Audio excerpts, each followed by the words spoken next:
Assalamualaikum warahmatullahi wabarakatuh. Hari ini kita berada pada pertemuan ke-15. Kita akan membahas mengenai review meeting atau meeting untuk review, di mana pertemuan kali ini kita akan melakukan persiapan untuk UAS nantinya. Jadi hari ini Ibu akan membahas mengenai soal-soal yang sering sekali muncul ketika kalian mengikuti UAS nanti. Nah, soal-soal ini tidak terlepas dari materi yang sudah pernah kita bahas di forum diskusi di pertemuan pertama sampai dengan pertemuan ke-16. Nah, adapun nanti bentuk UAS-nya itu adalah dalam bentuk multiple choice.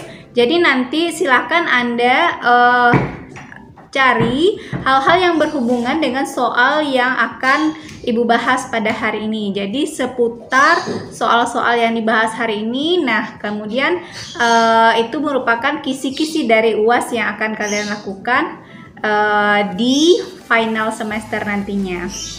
Oke. Kali ini ada beberapa soal yang akan Ibu bahas mengenai topik perkuliahan kita. Kita punya 15 kali pertemuan ya. Kita ada materi hakikat pendidikan kewarganegaraan, ada identitas nasional, integrasi nasional, konstitusi undang-undang NKRI 1945, ada kewajiban dan hak negara dan warga negara dalam demokrasi, kemudian ada negara dan warga negara, demokrasi Indonesia, historis konstitusional, sosial politik, cultural, dan juga wawasan Nusantara. Kemudian kita punya ketahanan nasional dan bela negara, ada hak pilih, pemilu, anti korupsi, dan juga HAM dan sadar pajak. Jadi semua materi ini nanti akan keluar di dalam pembahasan ujian akhir semesternya. Oke, baik. Langsung saja kita masuk ke pembahasan soal pertama ya. Kalian perhatikan dan kalian simak baik-baik apa kata kunci dalam menjawab ujian akhir atau kisi-kisi soal yang biasa keluar dalam mata kuliah kewarganegaraan. Pertanyaan nomor 1, warga negara adalah warga suatu negara yang ditetapkan berdasarkan peraturan perundang-undangan nomor berapa. Nah, ini sering sekali keluar ya, dan bahkan hampir di semua UAS itu hampir tidak pernah nggak keluar. Nah, jadi undang-undang nomor berapa yang berhubungan dengan warga negara itu adalah Undang-Undang nomor 12 tahun 2006. Hati-hati ya. Di sini ada 12 juga, tahun 2012 atau 2006. Nah, yang membahas tentang warga negara itu adalah Undang-Undang nomor 12 tahun 2006. Nomor 2, warga negara dalam kepustakaan Inggris dikenal dengan istilah. Nah, kalau kita bicara mengenai kepustakaan Inggris, kita bisa saja langsung mengacu kepada bahasa Inggris dari warga negara itu apa. Nah, bisa kita tebak apa bahasa Inggris dari warga negara di sini?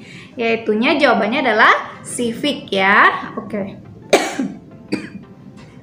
Nomor 3, pendidikan kewarganegaraan berasal dari kata pendidikan dan kewarganegaraan yang ditinjau dari aspek apa? Nah, kalau ada pendidikan dan kewarganegaraan itu berdasarkan istilah apanya? Etimologinya ya. Berarti kita memenggalnya kata per kata, pendidikan dan kewarganegaraan. Etimologi, kalau memenggal definisi suatu istilah berdasarkan katanya itu biasanya berdasarkan etimologinya. Kalau yuridis itu berdasarkan hukumnya, kalau terminologi berarti terminologinya ya. Historis itu berdasarkan sejarahnya, kalau sosiologis itu berdasarkan sosialnya ya. Oke. Nomor 4, pendidikan kewarganegaraan Indonesia dilakukan pada tataran sosial cultural oleh pemimpin di masyarakat yang mengajak untuk mencintai tanah air dan bangsa Indonesia secara. Nah, di sini apa kata kuncinya? Ada kata tataran sosial. Artinya kalau berhubungan dengan tataran sosial, Berarti pasti jawabannya berhubungan dengan sosiologis ya, berhubungan dengan sosiologis. Oke. Pertanyaan selanjutnya nomor 5. Secara politis, pendidikan kewarganegaraan di Indonesia lahir karena tuntutan titik-titik dan sejumlah kebijakan pemerintah yang berkuasa yang sesuai dengan masanya. Nah, kalau berhubungan dengan politis ya, kalau berhubungan dengan politis itu biasanya berhubungan dengan yang namanya konstitusi dan undang-undang. Nah, orang kalau bicara mengenai politik, kemudian mengenai strategi pemerintahan dan segala macam, itu berhubungan dengan undang-undang dan konstitusi ya. Itu kata kuncinya kita lihat pada kata yang berhubungan dengan hal tersebut. Oke, jadi jawabannya adalah A ya. Oke, nomor 6. Selanjutnya, identitas nasional Indonesia menunjuk pada identitas-identitas yang bersifat nasional, bersifat buatan karena. Nah, kalau dia berhubungan dengan buatan, berarti itu kan berhubungan dengan yang dibuat oleh sekelompok orang. Berarti kita itu berhubungan dengan hal-hal yang dibentuk dan disepakati bersama. Oke, sama seperti istilahnya ada hukum adat, ada hukum agama. Nah, kalau hukum agama itu nggak bisa dibuat sendiri, tapi kalau hukum adat itu berdasarkan kesepakatan bersama. Sama dengan hal ini, berarti itu dibentuk dan disepakati bersama, kata kuncinya. Oke, nomor 7. Bendera, bahasa, lambang, serta lagu kebangsaan merupakan. Nah, sama seperti kita misalnya. Anda apa identitas Anda? Mungkin alamatnya, tempat tinggalnya, kemudian umurnya, jurusan program studinya. Nah, itu dia. Sama dengan yang berhubungan dengan bendera negara, bahasa, lambang, itu adalah hal-hal yang berhubungan dengan identitas nasional. Jadi hal ini harus kalian ketahui sebagai warga negara. Jadi apa identitas nasional Anda? Bahasanya apa? Lambang negaranya apa, lagu kebangsaannya apa, itu yang berhubungan dengan identitas nasional. Oke. Selanjutnya nomor 8. Secara historis, identitas nasional Indonesia ditandai ketika munculnya kesadaran rakyat sebagai bangsa yang sedang dijajah oleh bangsa asing pada tahun 1908 yang dikenal dengan, nah masih ingat nggak? Ini peristiwa atau tahun yang viral, tahun 1908. Jangan sampai ada yang tidak tahu peristiwa apa itu. Peristiwa Kebangkitan Nasional ya, itu tokohnya adalah Bung Tomo ya. Oke, jadi jangan sampai ada yang tidak tahu kalau tahun 1908 itu adalah Hari Kebangkitan Nasional. Kita pun sampai saat ini masih memperingatinya. Oke. Nomor 9. Jadi kata kuncinya itu secara titik-titik ya, bentuk identitas nasional Indonesia menjadi penciri atau pembangun jati diri bangsa Indonesia yang meliputi bendera, bahasa, kemudian lambang dan lagu kebangsaan Indonesia Raya. Nah, kalau identitas nasional yang berhubungan dengan hal-hal tersebut itu berhubungan dengan politis ya, berhubungan dengan politis ya. Nah, kalau sosiologis tadi apa? Berhubungan dengan kemasyarakatan. Kalau historis itu sejarahnya, bukan. Kalau psikis itu adalah bentuknya. Kalau private itu nggak ada ya. Oke, jadi identitas nasional itu berhubungan dengan politis ya. Oke, itu kata kuncinya. Kemudian selanjutnya nomor 10. Identitas nasional sangat penting bagi bangsa Indonesia karena, nah sama seperti halnya Anda, identitas kita itu penting apa? Sebagai apa? Untuk apa? Apa fungsi dari identitas seseorang misalnya? Sebagai pembeda biasanya ya, sebagai pembeda antara si A dengan si B, sebagai pembeda antara negara A dengan negara B. Nah, seperti itu dia. Jadi nomor 10, apa jawabannya? Identitas nasional adalah suatu hal yang membedakan bangsa Indonesia dikenal dengan bangsa lain. Oke, namanya aja identitas nasional, berarti jati diri kita sebagai bangsa negara itu sendiri.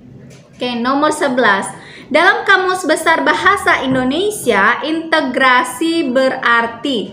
Oke, kalau integrasi itu apa? pembauran, percampuran ya, pembauran hingga menjadi kesatuan yang bulat dan utuh, itu integrasi. Jadi berintegrasi, membaur menjadi satu kesatuan yang utuh. Oke, jadi jawabannya adalah A. Kata kuncinya integrasi. Integrasi itu sinonimnya adalah pembauran. Gak usah kita lihat yang lain, tapi langsung saja kita lihat pada sinonimnya. Oke, nomor 12. Hal-hal yang menyebabkan. Oke, nomor 12. Let me see, sebentar ya. Oke, hal-hal yang menyebabkan disintegrasi. Nah, hal-hal yang menyebabkan disintegrasi. Kalau tadi pembauran ya. Kalau sekarang yang disnya berarti lawannya ya, lawannya. Oke, hal-hal yang menyebabkan disintegrasi bangsa apa? Nah, yang A, banyaknya kebudayaan asing yang diserap oleh bangsa Indonesia. Pembangunan nasional yang kurang meratakah, atau keanekaragaman suku bangsa? Kalau keanekaragaman suku bangsa itu sudah pasti integrasi ya. Kalau yang ini disintegrasi. Yang D, kurang seimbangnya antara pembangunan material dengan pembangunan spiritual katanya.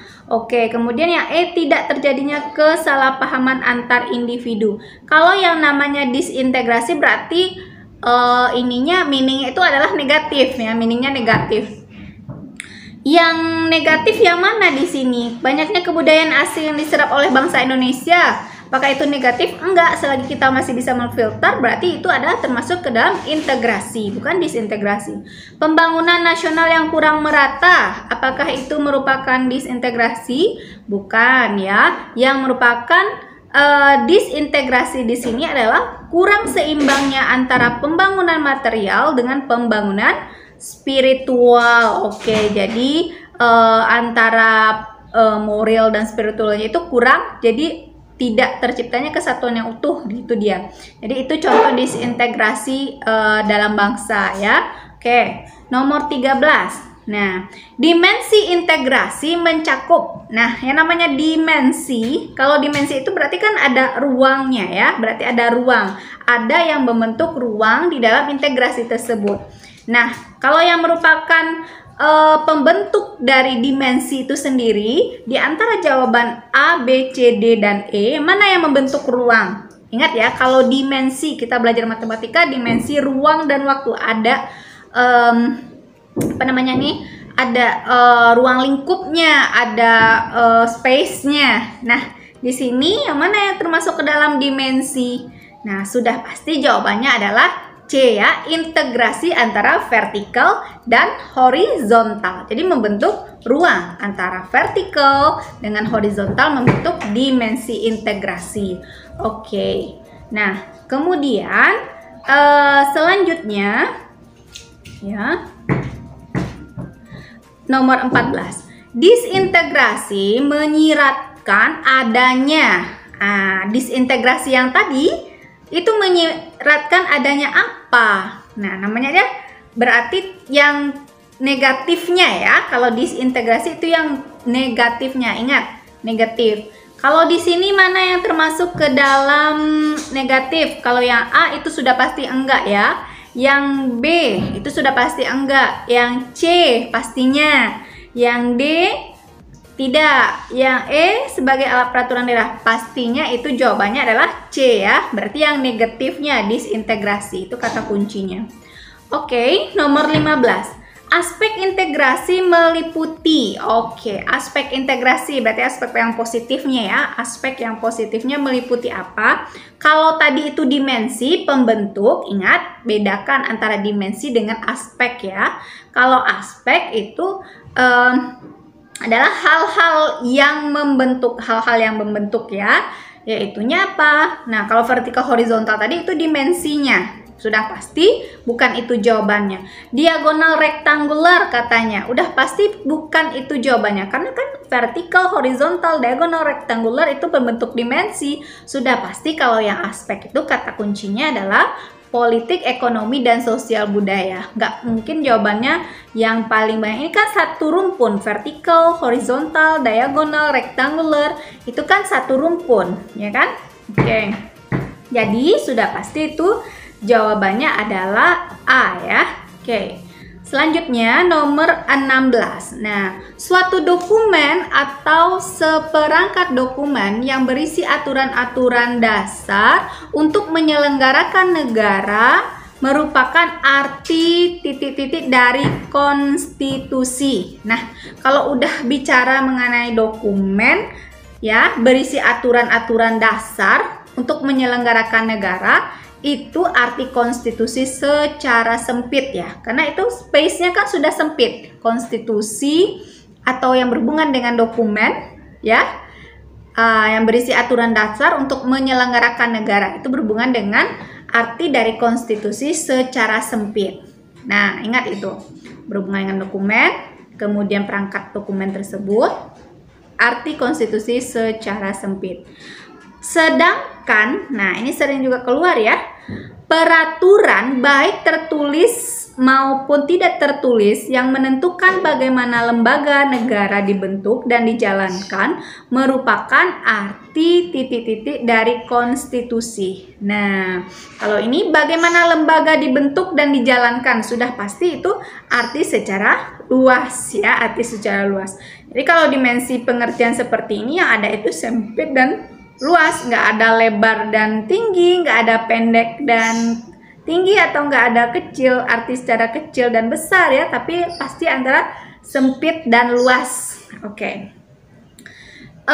Selanjutnya itu pertanyaan nomor 18. Nah, titik-titik diperlukan untuk membatasi kekuasaan pemerintah atau penguasa negara, membagi kekuasaan negara dan memberi jaminan HAM bagi warga negara. Nah, kalau yang berhubungan dengan HAM, kemudian berhubungan dengan kekuasaan pemerintah, itu pasti berhubungan dengan konstitusi ya, pasti berhubungan dengan konstitusi, dekat kaitannya dengan konstitusi. Sudah pasti jawabannya adalah A. Oke, nomor 19. Dalam perkembangannya, tuntutan perubahan Undang-Undang Negara Republik Indonesia tahun 1945 menjadi, apakah menjadi kebutuhan bersama bangsa negara, atau menjadi negosiasi, konsiliasi, mediasi, atau penyelidikan? Mana di antara pernyataan yang di antara yang banyak ini yang paling tepat? Nah, namanya saja perubahan undang-undang ya. Tuntutan perubahan undang-undang, berarti itu kalau ada perubahan berarti itu adalah berdasarkan kebutuhan bersama kita ya. Sudah pasti jawabannya adalah A, bukan negosiasi ya, bukan negosiasi dari satu kalangan atau pihak tertentu, tapi itu merupakan kebutuhan dari kita bersama sehingga dibutuhkan suatu perubahan. Oke, nomor 20. Dasar pemikiran perubahan Undang-Undang NKRI 1945 adalah karena kekuasaan tertinggi itu berada di tangan siapa? Oke, ingat ya, hati-hati. Dasar pemikiran perubahan Undang-Undang NRI 1945, bukan yang dimaksud di sini adalah kekuasaan tertinggi di negara adalah, kalau kekuasaan tertinggi di negara benar MPR. Tapi kalau di sini dasar pemikiran perubahan Undang-Undang NRI berarti itu adalah MK ya. Nah, Mahkamah Konstitusi. Jadi jawaban yang tepat itu adalah D. Hati-hati kalau nanti Anda diminta dalam soal ujian siapa kekuasaan tertinggi di negara, itu memang MPR ya. Tapi kalau dasar pemikiran perubahan Undang-Undang Negara NRI 1945 adalah karena kekuasaan tertinggi itu berada di tangan MK yang mengatur dan merubah undang-undang, itu kekuasaannya tertinggi itu adalah berada pada MK ya. Kemudian nomor 21. Kuasa untuk menerima atau melakukan suatu yang semestinya diterima atau dilakukan melulu oleh pihak tertentu yang tidak dapat oleh pihak lain manapun juga yang pada prinsipnya dapat dituntut secara paksa olehnya, disebut dengan apa? Nah, berarti itu sudah pasti hak ya, sudah pasti jawabannya hak-hak. Nomor 22. Beban untuk memberikan sesuatu yang semestinya dibuatkan atau diberikan melulu oleh pihak tertentu tidak dapat oleh pihak lain atau manapun yang pada prinsipnya dapat dituntut secara paksa oleh yang berkepentingan, berarti yang membuat undang-undang. Nah, itu disebut dengan apa? Berarti ini adalah kebalikan dari hak tadi, kewajiban ya, wajib. Nah, beban atau kewajiban yang harus kita penuhi dalam hal memberikan sesuatu yang semestinya dibuatkan atau diberikan mulu oleh pihak tertentu, tidak boleh dapat. Berarti itu adalah kewajiban. Oke. Nomor 23. Pasal 27 sampai dengan 34 Undang-Undang NRI 1945 mengatur tentang apa? Oke. Pasal 27 sampai dengan 34 sudah pasti itu mengatur tentang hak dan kewajiban ya. Ada hak warga negara, ada hak bela negara, ada tentang hak beragama, ada tentang hak dalam perekonomian ya. Itu adalah undang-undang yang mengatur tentang hak dan kewajiban warga negara. Oke. Nomor 24.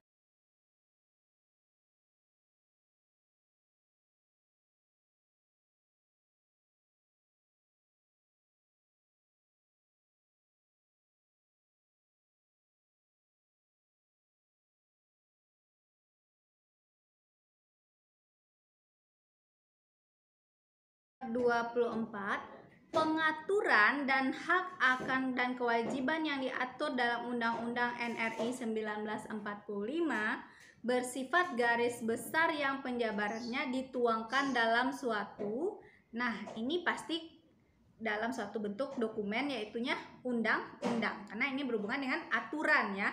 Kalau aturan itu ditata dalam undang-undang. Oke. Selanjutnya nomor 25. Hak dan kewajiban dalam bidang pendidikan. Nah, kalau yang berhubungan dengan pasal pendidikan itu pasal berapa? Sudah pasti itu adalah pasal 31. Jadi nanti Anda silahkan hafal mulai dari pasal yang berhubungan dengan hak asasi manusia semuanya. Biasanya itu sering sekali keluar ya.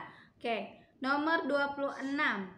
Wujud dari hubungan warga negara dengan negara merupakan, nah, wujud dari hubungan negara dengan warga negara itu adalah hak dan kewajiban warga negara ya. Jadi hubungan timbal balik itu adalah hak dan kewajiban warga negara.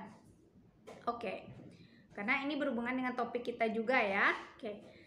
Nomor 27. Dalam demokrasi Pancasila, setiap musyawarah harus, apakah dihadiri oleh seluruh peserta dengan lengkap? Enggak juga, ya. Apakah mendapat persetujuan dengan suara terbanyak? Bisa jadi. Nomor 27.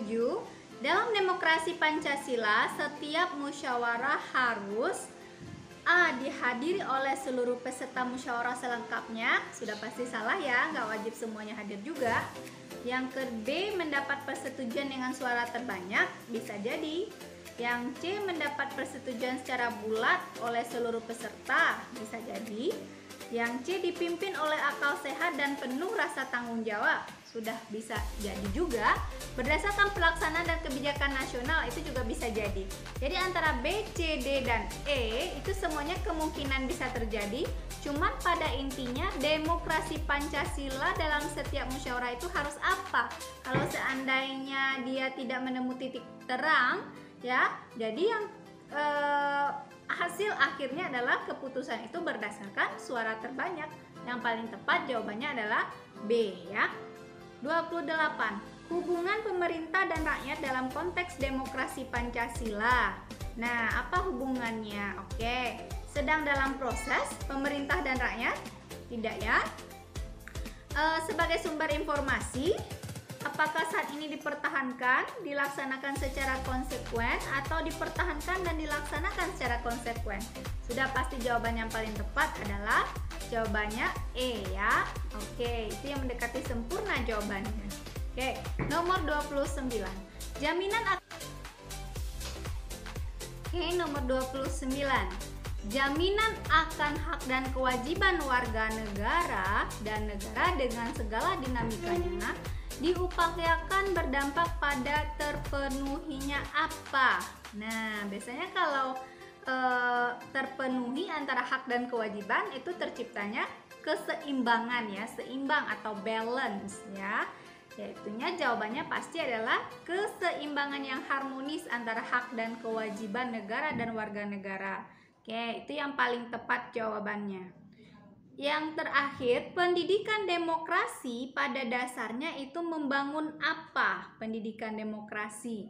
Nah, kalau pendidikan demokrasi biasanya membangun culture demokrasi juga atau kebudayaan demokrasi juga yang dibangunnya ya. Apakah individualisme? Tidak. Apakah kelompok? Tidak juga. Apakah dia membangun kesejahteraan? Bukan. Apakah keamanan? Bukan. Tapi yang dituntut dari pendidikan demokrasi adalah membangun culture demokrasi atau jiwa-jiwa demokrasi. Nah, itu dia seputar soal yang biasanya muncul di dalam UAS nanti. Jadi, berhubungan dengan itu silahkan kalian pelajari lagi materi yang sudah kita bahas dari pertemuan pertama sampai dengan pertemuan ke-14. Kemudian silahkan kalian kerjakan soal esai yang ada pada slide berikut ini. Nah, semoga kalian bisa menjawab semua pertanyaan UAS dengan baik dan mendapatkan nilai yang bagus dalam semester ini. Oke, assalamualaikum warahmatullahi wabarakatuh.